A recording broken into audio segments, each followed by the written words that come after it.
네, 대선 기간 인물을 탈탈 털어주는 인물 탈곡기 이현애 위원 나와주셨습니다. 안녕하세요. 네, 안녕하세요. 이은혜입니다. 네. 대선 주자 그리고 대선 기간 이슈가 되는 인물들을 탈탈 털어드리는 인물 탈곡기 시간입니다. 오늘은 대선 전 마지막 방송이어서요. 좀 특별한 탈곡기를 준비해봤습니다. 오, 기대되는데요. 이거 색다른 탈곡기라는 거죠? 그게 네. 뭔가요? 네, 바로 잊지 말자 대선 최악의 장면 베스트 5입니다. 오, 이번 대선 유난히도 눈살 찌푸리게 하는 이 최악의 장면들이 많기는 했습니다. 네. 벌써 머릿속에 몇 장면이 탁탁탁 떠오르는데 과연 1위부터 5위까지 어떤 장면들이 선정되었는지 많이 궁금해지는데요. 네, 그럼 바로 가볼까요? 예. 대선 기간 최악의 장면 5위부터 확인해 보겠습니다. 최악의 장면 5위, 바로 뜬금없는 배우자 토론 제안입니다. 아, 그 국민의힘 김용태 비대위원장 제안이었죠? 네, 맞습니다. 온 국민이 그 황당해했던 그 제안. 네, 대선을 2주 앞둔 시점이었는데요. 김용태 국민의힘 비상대책위원장이 대통령 후보 배우자 TV 생중계 토론을 제안한 장면이었습니다. 김 위원장은 영부인이 단지 대통령의 부인이 아니라 공인이기에 검증이 필요하다고 말했는데요. 그러면서 이재명 후보에게는 3일 내로 입장을 밝혀달라고 요청했습니다. 사실 후보 배우자 토론이라고 하는 것은 전 세계적으로도 전무후무할 것이라고 여겨지는데요. 근데 더 아주 뜬금없이 느껴졌던 사건이었죠, 사실. 네, 그래서 욕을 많이 잡수시긴 했습니다. 우선 헌법상 직위가 없는 예. 대통령 배우자를 공인으로 규정한 자체가 예. 정략적이라는 의심을 받기도 했는데요. 토론회 제한 일주일 전 이재명 후보의 부인인 김혜경 씨가 법인카드 부정사용 혐의로 벌금 150만 원을 선고받았습니다. 그리고 토론회 제한 하루 전에는요. 김문수 후보의 배우자인 설란영 씨가 법카를 개인이 사용하는 거는 상상조차 할 수 없는 일이다라면서 김혜경 씨를 저격하기도 했습니다. 이런 흐름에서 배우자 토론을 제안한 게 김혜경 씨와 이재명 후보를 흠집내려는 의도가 아니냐라는 비난이었습니다. 예, 그 설란영 씨는 그러니까 그 SNL이라고 하는 그 프로에 나와가지고 그 김혜경 씨 법카 사용 의혹을 비꼬기도 했잖아요. 네. 그 여전히 이제 이 문제를 전략적으로 이제 끄집어 올리려고 하는 것 같은데요. 네, 맞습니다. 한편 김용태 위원장은 이런 말도 했는데요. 지난 시기 대통령 배우자 문제는 국민께 희망보다 실망을 드렸고 통합보다 분열을 안겨드렸다. 이제는 달라져야 한다. 그래서 토론을 제안한다는 건데 이것만 들으면 사실 김건희 씨를 두고 하는 말 같잖아요. 그렇죠. 아니, 그러니까 누가 봐도 김건희 씨가 떠오르잖아요. 그런 얘기를 들으면. 근데 그간의 여러 논란에 대한 반성을 한다는 뜻인지 아니면 김건희 국정 개입이 옳았다고 인정한다는 뜻인지 많이 헷갈리긴 합니다. 네, 마찬가지로 정치권과 국민들 사이에서도 비슷한 지적이 이어졌습니다. 민주당에서는 김건희를 모시더니 배우자를 대통령으로 인식하냐라고 꼬집었고 네티즌들은 이게 영부인 뽑는 선거냐, 배우자가 정치하냐, 김건희가 부통령 노릇했다는 자백이냐 등의 반응이 쏟아졌습니다. 사실 배우자 토론 제안의 가장 큰 문제가 이 지점인데요. 역대 가장 많은 논란을 낳은 배우자가 김건희 씨 아닙니까? 주가 조작, 명품백 수수, 공천 개입, 양평 고속도로, 논문 표절까지 정말 다 헤아리기 힘들 정도로 많은 의혹을 안고 있는데 그간 국민의힘 이런 문제들에 대해서 입도 뻥끗한 적 없잖아요. 그렇죠. 심지어 이제 김건희 특검법이 나오면 반대하고 발목 잡고 뭐 방치하고 그러지 않았습니까? 네. 네. 그랬던 국힘이 예. 이제 와서 배우자 검증을 하겠다고 하니 국민들 눈에 어떻게 보였겠습니까? 그렇게 배우자 검증에 진심이라면 토론을 제안하기 전에 김건희의 수사와 처벌을 먼저 요구해야 되는 거 아니냐라는 목소리 나올 수밖에 없는 장면입니다. 오죽하면 중앙일보 사설도 국민의힘의 황당 제안에 김건희 논란만 불거졌을 뿐이다. 얄팍한 카드 대신 보수 혁신의 큰 그림을 제시해야 한다고 조언했습니다. 결국 이재명 후보가 신성한 주권장을 이벤트화해선 안 된다라고 거절하면서 토론회 흐지부지 되었습니다. 참 부끄러운 흑역사. 다음 4위는 또 뭡니까? 네, 잊지 말자 최악의 장면 4위는요. 예. 그만 좀 언급하자 김이 단일화입니다. 아하, 그 김이 단이라면 이제 김문수와 이준석의 후보 단이라 말하는 거죠. 네. 그만 좀 언급하자. 정말 공감됩니다. 본선 초기부터 둘의 단일화가 아주 시종일관 국민들 앞에 나타났죠. 네, 사실 이 문제는 언론의 보도 행태를 지적해야 되는데요. 네. 끊임없이 관련 기사가 쏟아지니까 자연스럽게 두 사람 간의 단일화가 대선의 가장 중요한 이슈인 것처럼 여겨졌다는 말입니다. 민주언론 시민연합은 공식 선거운동이 시작된 5월 12일부터 27일까지 단일화 관련 기사를 모니터링했습니다. 그 결과 20개 언론이 16일간 내보낸 단일화 뉴스만 총 2,655건이라고 밝혔습니다. 하루에 165건 이상 보도된 거죠. 그러니까 그걸 재생산해내는 인터넷 언론은 이제 빠져 있는 거지니까 실제로는 훨씬 더 많은 거죠. 그렇죠. 단일화 관련 기사는 대선 후반으로 접어들면서 더 심각해졌는데요. 가령 이재명 주춤, 보수 후보 상승, 보수 단일화 최대 변수라는 제목의 기사가 대표적입니다. 이 기사는 김문수, 이준석의 지지율을 합산하면 이재명 후보를 오차 범위 내에서 앞선다면서 마치 단일화하면 전세가 뒤집힐 수 있다는 식으로 보도했습니다. 심지어 해당 기사의 유튜브 썸네일을 보시면요. 김문수 더하기 이준석이 이재명보다 크다라고 표현하기도 했습니다. 근데 원래 이게 선거에서 지지율이라고 하는 것이 1+1은 2 이거는 사실 성립되지는 않죠. 그럼요. 서로의 지지율을 100% 흡수할 수는 없는 일이니까요. 그렇죠. 그런데도 언론이 계속해서 단일화 착시 현상을 조장한 겁니다. 특히 두 후보 간의 단일화 논의 과정을 마치 경마식으로 보도했잖아요. 뭐 김문수가 제안했다. 다음 날 이준석이 싫다고 했다. 김문석이 이준석을 만나러 갔다. 뭐 만나지 못했다. 또 밝혔다. 또 제안했다. 등등등 거의 하루도 빠짐없이 둘의 동향이 보도되었습니다. 그러니까 이 언론이 이준석의 몸값을 올려주는 게 아닌가 싶기도 합니다. 네. 그리고요, 물론 이 선거 때마다 단일화가 어떤 극적인 결과를 내면서 효과를 본 적이 많기 때문에 그 자체로 전혀 중요하지 않다고 할 수는 없습니다. 다만 지적해야 될 점은 이 단일화 이슈가 정책 이슈, 대선의 정책과 관련한 것을 블랙홀처럼 다 흡수해 버렸다는 점입니다. 각 후보의 정책, 특히 두 후보가 보수 후보잖아요. 이 보수 후보의 정책 차이를 비교하고 국민들이 검증할 수 있게 해야 되는데 단일화 기추만 계속 주목하다가 대선 시간이 다 끝나버린 거죠. 이번 선거가 이 비생산적인 정쟁과 네거티브가 난무하는 역대 최악의 선거가 된 데에는 이 단일화 프레임이 미친 영향도 있지 않을까 짚어봐야 될 것 같습니다. 그렇네요. 사전 투표가 끝나고 난 오늘까지도 계속 단일화 이야기가 나왔으니까요. 네. 그러니까 이게 도대체 많은 국민들, 특히나 유권자들로서는 피로감을 엄청 느낄 수밖에 없어요. 네. 그리고 또 하나만 덧붙이자면 이 과정에서 당권 거래 문제가 있었거든요. 그렇죠. 개혁신당 예. 선대위 공보단장이 친윤계 측에서 전화가 왔는데 당권을 줄 테니까 단일화하자. 그냥 당으로 들어와서 당을 먹어라. 라는 식으로 제안을 했다는 겁니다. 이게 사실이라면 공직선거법 위반이거든요. 그렇죠. 그래서 민주당은 후보자 매수에 해당할 수 있다면서 고발장 낸 상황입니다. 이 문제도 꼭 제대로 파헤쳐야겠습니다. 예, 잘 알겠습니다. 다음 3위는 또 어떤 장면입니까? 네, 3위는요. 네. 두구두구두구두구두구. 효과음을 두구두구두구? 안 넣어주는 것 제가 같아서. 넣어드릴게요. 두구두구두구두구두구. 네, 3위는 극우 단체의 댓글 조작 의혹입니다. 아, 그 뉴스타파 보도 말입니까? 네네. 자손군. 그러니까 댓글로 나라를 구하는 자유 손가락 군대 맞죠? 네, 이름을 또 어떻게 그렇게나 붙이는지. 자손군. 과거에 시발단 기억하시죠? 예, 십자군 알바단. 네, 그걸 연상케 하는데 예. 시발단 역시 국민의힘의 전신인 새누리당이 조직한 댓글팀이었고 만천하에 드러난 바 있습니다. 아주 많은 사람들을 경악하게 했었죠. 이번 뉴스도 매우 심각해 보이던데요. 네, 앞서 뉴스타파는 극우 성향 교육단체인 리박스쿨의 대표 손모 씨가 자손군이라는 댓글 공작팀을 만들어서 활동하고 있다고 보도했습니다. 여기서 말하는 리박스쿨도 리승만 박정희였습니다. 네.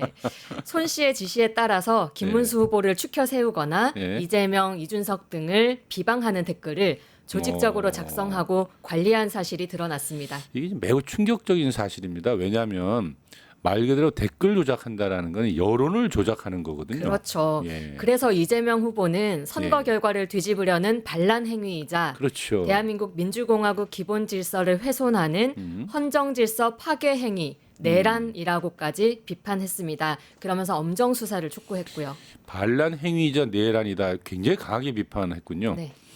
이 리박스쿨이 근데 늘봄 학교와도 연관이 있다면서요. 네, 리박스쿨 측의 교육을 수료하면 예. 늘봄 학교 강사 자격증을 수여했다고 합니다. 그렇게 침투한 학교에서는 극우 역사관 교육 프로그램을 공급한 사실까지 확인됐습니다. 그래서 이게 단순한 댓글 공작이다, 선거 개입이다 수준이 아니라 민주주의와 교육의 본질을 위협한 행위로까지 지적받고 있습니다. 윤석열 정부가 현장의 반대와 여러 우려에도 불구하고 늘봄 학교를 강행했었잖아요. 그 이유도 여기에 있는 게 아닌가 의혹이 증폭되고 있습니다. 전국 교직원 노동조합은 전수조사 착수하고 모든 늘봄 학교 강사에 대한 이력 검증 전면 실시해야 한다고 주장했습니다. 네, 과연 학교 현장에서 어떤 일이 있었을지 참 걱정인데 이게 제대로 한번 밝혀봐야 되겠네요, 정말로. 네. 그리고 가장 중요한 건 김문수 후보와의 관계입니다. 리박스쿨 인사들이 국민의힘 의원들이 참여한 행사에 학부모 단체랍시고 참석한 사실도 밝혀졌거든요. 학부모 단체로 둔갑한 여론조작 범죄 단체가 국민의힘과 어떤 공생을 해왔는지 또 특히 극우를 등에 업고 정치를 해온 김문수 후보와는 어떤 관계인지 확실히 밝혀져야겠습니다. 그렇습니다. 다음 2위는 어떤 장면을 꼽으셨나요? 네, 2위는 누구 할까요? 누구. 윤석열의 등판입니다. 아, 윤석열 등판. 결국 그 이름이 나오네요. 이번 조기 대선의 사실 원인 제공자인데 등판을 다시 했다는 소리는 선거에 어떤 역할을 가지고 등장했다. 이제 그렇게 들리는데. 네, 내란 우두머리 혐의를 받는 윤석열 피의자. 예. 결과에 따라서 사형, 무기징역 혹은 무기금고에 처해질 수 있는 상황인데도 자숙하지 않고 자꾸만 대선 무대 위로 난입하고 있습니다. 가장 먼저는 지난 5월 11일 국민의힘 후보 최종 선출일이죠. 페이스북에서 김문수의 지지를 호소했습니다. 당시 글의 몇 문장 읽어보면요. 이제는 김문수의 마음을 모아주십시오. 우리의 싸움은 내부가 아니라 자유를 위협하는 외부의 전체주의적 도전에 맞서는 싸움입니다. 전체주의적 도전.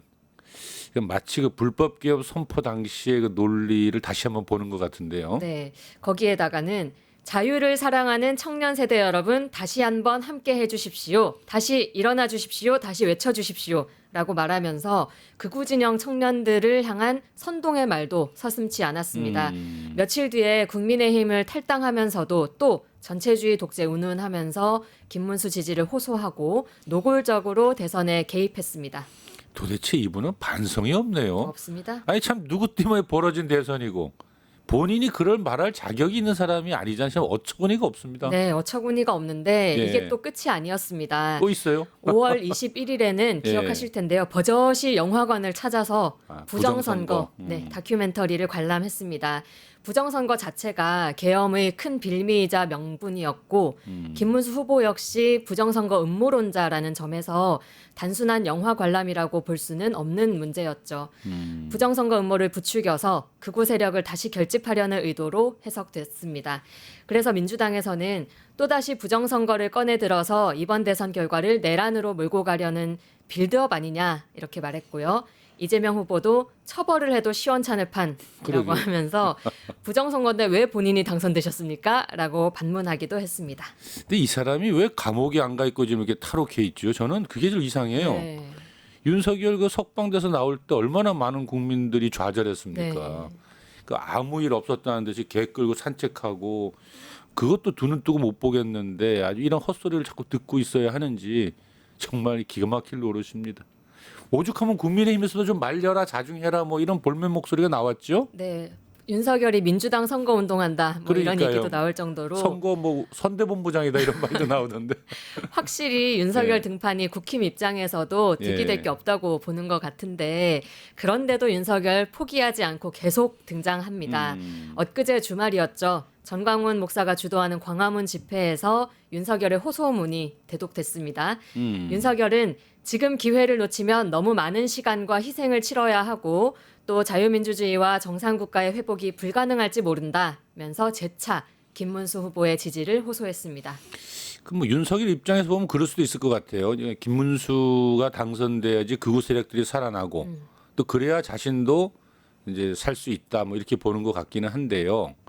김문수 후보나 국민의힘은 좀 입장이 다르지 않습니까? 어떻습니까? 뭐 특별할 입장이랄 거는 없습니다. 예. 뭐 윤석열은 이미 탈당한 사람입니다. 정도로 선을 긋는 건데 예. 이 정도면 사실상은 지지를 수용했다라고 봐야 될 것 같습니다. 그래서 일각에서는 민주당에서 제작한 건데요. 네. 김문수 찍으면 윤석열 옵니다라는 카드 뉴스가 호응을 얻고 있습니다. 김문수 찍으면 윤석열 온다. 이건 결코 있어서는 안 될 일 아닙니까? 네, 정말 끔찍한 일입니다. 끝으로 1위는 어떤 장면이 차지했습니까? 네, 잊지 말자 대선 최악의 장면 대망의 자, 1위는 여러분 다시 하겠습니다. 두구두구두구두구두구두구두구 빰빠바밤 이준석의 TV 토론회 성폭력 발언 인용입니다. 아, 예상했던 그대로네요. 이번 대선뿐 아니라 사실 역대 어느 대선에서 통틀어 봐도 최악의 장면 순위권 내로 꼽힐 수 있지 않을까 이런 생각이 드는데요. 정말 그렇습니다. 사건 다시 한번 되짚어 보면요. 5월 27일에 열린 정치 분야 대선 TV 토론회에서 성폭력적 발언을 인용하면서 권영국 후보에게 이 표현이 여성 혐오에 해당한다고 생각하냐라고 질문을 하면서 시작된 일입니다. 질문을 받은 권영국 후보는 자신을 이재명 후보의 공격 수단으로 끌어들였다면서 굉장히 부도덕하다라고 분노를 표했고요. 이재명 후보는 정부에 나아갈 길, 국민의 더 나은 삶 그런 것보다 신변 잡기에 더 관심이 많으신 것 같다. 이준석 후보 본인의 신변 잡기도 되돌아보시기를 부탁드린다라고 점잖게 응수했습니다. 이준석 후보 애초에 이재명 후보의 아들 문제를 저격하려는 의도였던 걸로 보이는데요. 사실 여부를 떠나서 생방송으로 전 국민이 다 지켜보는 그것도 정치 분야 대선 토론회에서 이런 걸 직설적으로 언급했다는 거 굉장히 부적절한 처사였다라고 여론이 들끓었습니다. 이 부적절이라는 표현은 좀 너무 점잖은 표현 같아요. 약하죠. 사실. 예, 약하죠. 거의 언어 폭력이었는데요. 자녀들과 TV를 보던 많은 국민들이 너무나도 놀라고 또 분노하지 않았습니까? 네, 동탄 맘카페 비롯해서 여러 온라인 카페, 커뮤니티, 각종 댓글창은 분노로 들끓었습니다. 이제 사춘기에 접어드는 우리 딸아이가 방송 보고 충격받아서 방으로 들어갔는데 이 분노를 어떻게 해야 될지 손이 다 떨린다. 이런 글을 올리신 분도 계셨고요.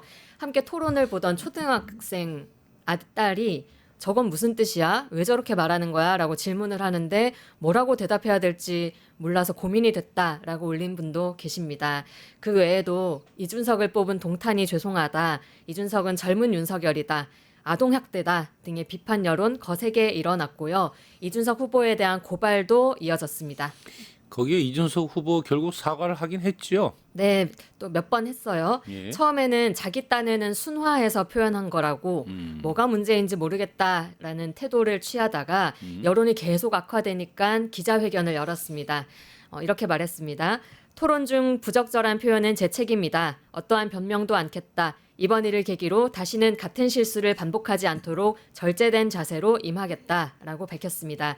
그리고는 뒤에서는 자신을 고발한 민주당 그리고 개인들에 대한 무고죄로 맞고발했습니다. 진심으로 반성하고 죄송함을 느끼고 있는지 진정성이 의심되는 부분이죠. 그 다른 무엇보다도 말이죠. 대선 TV 토론 중에서 대선 후보가 한 말이잖아요. 네. 이게 굉장히 충격이 큰 이유가요.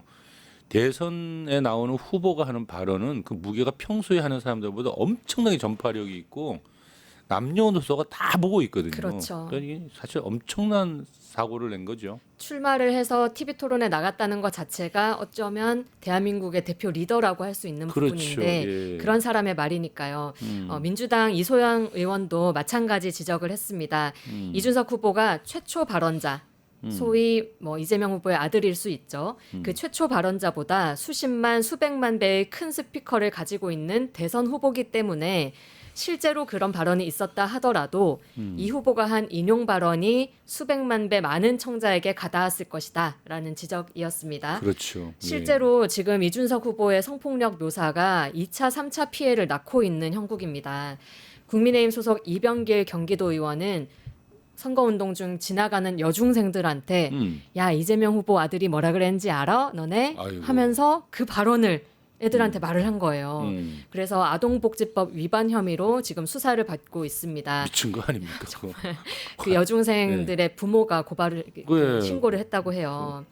그리고 선거운동을 하던 민주당 김남희 의원에게 누군가가 다가가서 그 이준석 후보의 발언을 몇 차례씩이나 반복. 면전에다 대고 반복해서 말하는 일도 벌어졌습니다. 소위 뭐 대선 후보도 하는 말인데 라는 인식이 통용이 되면서 2차, 3차 가해, 모방 범죄로까지 확대되는 상황입니다. 아유, 정말 심각한 일이네요. 이준석 후보에 대한 징계안이 제출되기도 했다던데 이 선거가 끝나고도 이 문제는 계속 이어질 것 같습니다. 네, 절대로 앞으로 반복되지 않도록 확실하게 정리가 돼야 될 것 같습니다. 예, 오늘 최악의 장면 베스트 5 잘 들었습니다. 네, 시청자 여러분 최악의 장면 잊지 마시고 진짜 대한민국을 만들기 위해서 내일 꼭 투표해 주십시오. 감사합니다. 수고 많으셨습니다. 투표일이 내일입니다. 한 분도 빠짐없이 투표하시길 바랍니다. 그래야 바뀝니다. 함께해 주신 여러분 감사합니다. 대선 탈곡기 재미있게 진행해 주신 이은혜 위원님 감사합니다. 세상을 보는 창, 세상을 여는 창, 세상을 바꾸는 창, 김창현의 창이었습니다. 뉴스토마토 대선 특집 내란 끝장쇼. 뉴스토마토에서 6.3 대통령 선거의 개표 공개 방송에 구독자 여러분을 초대합니다. 내란 속의 윤석열의 파면으로 헌정 사상 최초의 6월 장미 대선이 펼쳐지는 가운데 과연 21대 대통령은 누가 될 것인가? 역사적인 순간에 뉴스토마토의 알찬 뉴스 콘텐츠와 풍성한 즐길거리를 모두 모아 준비했습니다. 6월 3일 오후 6시 이 토마토 빌딩 지하 1층 토마토홀에서 펼쳐지는 역사적인 순간. 뉴스토마토 대선 특집 내란 끝장쇼. 여러분의 많은 관심과 참여 바랍니다.